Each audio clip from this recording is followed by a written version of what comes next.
एक विशालकाय शाही गुफा जिसके चारों ओर घना जंगल फैला हुआ था। उसके अंदर सिंहासन पर शेर सिंहराज बैठा हुआ था।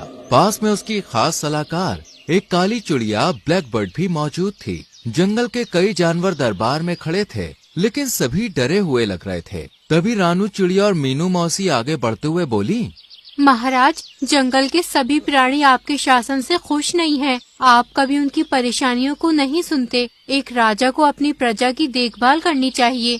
क्या बक रही हो तुम दोनों?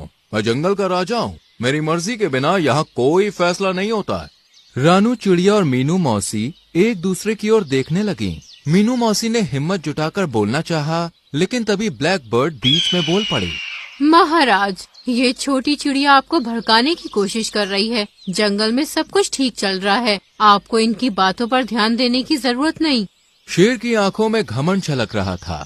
हाँ, ठीक कह रही हो ब्लैक बर्ड। जंगल में सब कुछ मेरे हिसाब से ही चलेगा।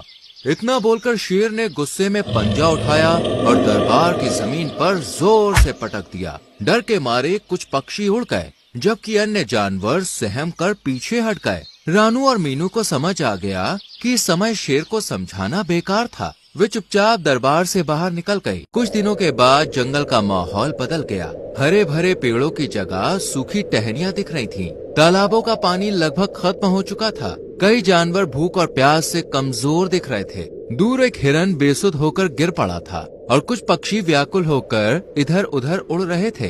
रानू चिड़िया और मीनू मौसी एक सूखी टहनी पर बैठी थीं। वे चिंतित नजर आ रही थीं। रानू, ये सूखा तो बहुत ही खतरनाक है। अगर जल्दी कुछ नहीं किया गया तो जंगल के जानवर ऐसे ही मरते जाएंगे। हाँ, हमें अब कुछ करना ही होगा। अगर राजा अपनी प्रजा की चिंता नहीं कर रहा तो हमें खुद ही हल निकालना होगा। मुझे लगता है कि हमें जंगल के प्राणियों के साथ मिलकर इस समस्या से बचने का समाधान खोजना चाहिए। तुम बिल्कुल सही कह रही हो मीनू मौसी। चलो जंगल के प्राणियों और पक्षियों को एक स्थान पर एकत्रित करते हैं। हम सबको मिलजुल कर ही इस समस्या का समाधान करना होगा। इतना कहकर वो दोनों उड़ गए। कुछ देर के बाद जंगल के छिपे हुए कोने में, जहाँ बड़े बड़े पेड़ झुके हुए थे, बीच में कुछ बड़े पत्थर रखे थे। वहाँ पर हाथी दादा, भालू, कबूतर, चील और चीता वहाँ उपस्थित थे।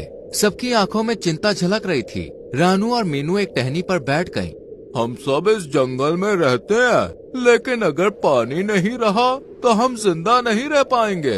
हमें कुछ करना होगा। सही कहा दादा। राजा को तो हमारी कोई फिक्र ही नहीं है। मैं तेज दौड़ सकता हूँ। मैं दूर दूर तक जाकर देख सकता हूँ कि कहीं पानी का कोई स्रोत बचा है या नहीं। अगर कोई पुराना जल स्रोत है तो हमें उसकी जानकारी निकालनी होगी। रानू सब जानवरों की आंखों में उम्मीद की चमक देखकर मुस्कुराने लगी। लेकिन एक पेड़ के पीछे से दो चमकती आंखें झांक रही थीं। ये ब्लैक बर्ड थी, जो चुपचाप सब सुन रही थी। इधर शेर का महल जो अब वीरान लगने लगा था। चारों ओर सूखे पत्ते बिखरे हुए थे। शेर अपने सिंहासन पर बैठा ऊँग रहा था। तभी दरबार में तेजी से ब्लैक बर्ड आकर उसके पास बैठकर बोली, महाराज, जंगल में आपके खिलाफ बगावत हो रही है। क्या मतलब? रानू चिड़िया और मीनू मौसी जंगल के सभी जानवरों को आपके खिलाफ भड़का रही है। वो सब मिलकर आपके बिना इजाजत के मीटिंग कर रहे हैं। मुझसे बिना पूछे मीटिंग करने की उनकी हिम्मत कैसे हुई? जाओ, अभी बुलाओ उन दोनों को। मैं देखता हूँ कैसे जंगल में मेरे खिलाफ कोई साजिश रचता है। कुछ देर के बाद रानू चिड़िया और मीनू मौसी सहमे हुए शेर के सामने खड़ी थीं। दरबार में अन्य जानवर भी खड़े थे। तुमने मेरी अनुमति के बिना जंगल में मीटिंग क्यों रखी? महाराज, हम जंगल की भलाई के लिए कर रहे थे। सूखा पड़ रहा है, तालाब सूख रहे हैं और जानवर प्यास से तड़प रहे हैं। हमें कोई समाधान निकालना होगा। तुम दोनों खुद को बहुत होशियार समझती हो, लेकिन इस जंगल का राजा मैं हूँ। तुम्हें मेरी इजाजत के बिना कोई फैसला लेने का हक नहीं है। तुमने जिन जानवरों के साथ मीटिंग की, उन्हें लेकर जंगल से दफा हो जाओ। आइंदा यहाँ मत आना। महाराज, हमें एकता में शक्ति का महत्व समझना चाहिए। हम सब मिलकर इस संकट का हल निकाल सकते हैं। बस बहुत हो गया, अब जाओ यहाँ से। रानू और मीनू दुखी मन से दरबार से बाहर निकल गए। कुछ देर के बाद रानू चिड़िया, मीनू मौसी और कुछ जानवर जंगल के कोने में इकट्ठा थे। उनके चेहरे पर चिंता थी। कबूतर ने गहरी सोच में डूबे हुए आसमान की ओर देखकर बोला, मुझे याद है, बहुत साल पहले जंगल के एक पुराने हिस्से में झरना था जो कभी नहीं सूखता था। शायद हमें वहाँ जाना चाहिए। अगर ऐसा है तो हमें देर नहीं करनी चाहिए। हमें तुरंत ही वहाँ पे जाना चाहिए। सभी जानवरों ने एक दूसरे की ओर देखकर और सहमति में सर हिलाते हुए झरने की खोज में निकल पड़े। जंगल का रास्ता मुश्किल था। चारों ओर सूखे पेड़ थे। तेज धूप से सभी परेशान थे, लेकिन फिर भी वे आगे बढ़ते रहे। अचानक झाड़ियों से दो भेड़िया निकलकर सामने आ गए। उनकी आंखों में भूख और क्रूरता थी। जानवर घबरा गए। हमें इनसे निपटना होगा, नहीं तो हम आगे नहीं बढ़ पाएंगे। तुम्हें यहाँ से जाना होगा, वरना अच्छा नहीं होगा। भेड़िए कुछ देर गुर्राए, लेकिन इतने जानवरों को देखकर वो वहाँ से भाग गए। सफर जारी रहा। गर्मी बढ़ती जा रही थी। प्यास से जानवरों के होंठ सूखने लगे, लेकिन सभी हौसले के साथ आगे बढ़ते रहे। कई घंटों की मेहनत के बाद घने जंगल के बीच से पानी की आवाज सुनाई थी। रानू चिड़िया चहकते हुए खुशी से बोली, हम पहुंच गए, ये रहा झरना। सभी जानवर खुशी से झरने की ओर दौड़ पड़े।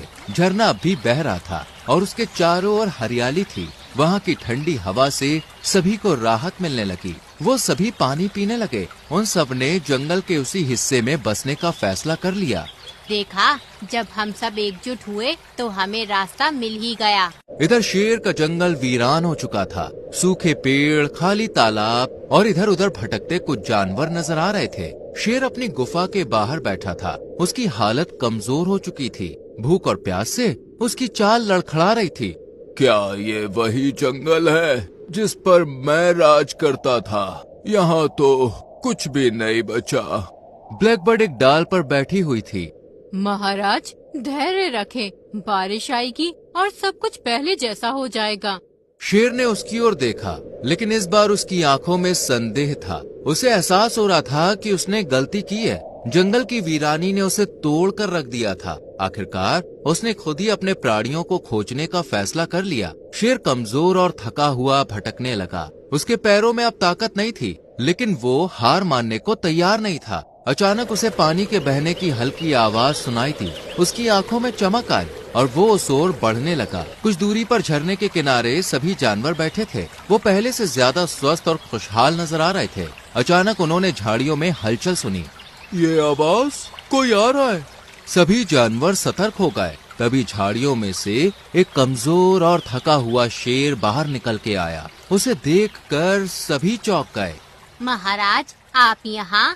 शेर की आंखों में अहंकार की जगह पश्चाताप था। लीजिए महाराज, पानी पीजिए। तुम लोग सही कह रही थी। एक राजा की शक्ति उसकी प्रजा होती है।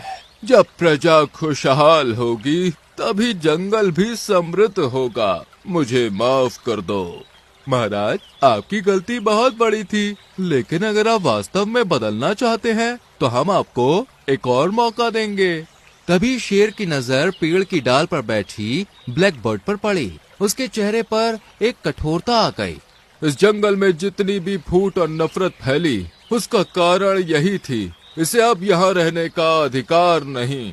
ब्लैकबर्ड घबराकर फड़फड़ाने लगी, लेकिन शेर की दहाड़ सुनकर वो तुरंत वहाँ से उड़ गई और फिर कभी लौट के नहीं आई। कुछ ही दिनों में जंगल फिर से बसने लगा। अचानक एक सुबह काले बादल छा गए और तेज बारिश होने लगी। सूखे पेड़ फिर से हरे भरे हो गए। तालाबों में पानी भर गया और पूरी प्रकृति जीवंत हो उठी। सभी जानवर खुशी से झूम उठे। अब जंगल में हमेशा के लिए खुशहाली बनी रहेगी, क्योंकि अब यहाँ एकता और प्रेम का राज होगा। रानू चिड़िया ने सही कहा था। एकता में शक्ति होती है। एक अच्छा राजा वही होता है जो अपनी प्रजा का सम्मान करता है और उनकी भलाई के लिए काम करता है। अहंकार और स्वार्थ से कुछ नहीं मिलता, लेकिन प्रेम और सहयोग से जीवन संवर सकता है। तो दोस्तों, कैसी लगी आपको हमारी ये कहानी? अगर कहानी अच्छी लगी हो तो वीडियो को लाइक कीजिएगा, चैनल को सब्सक्राइब कीजिएगा।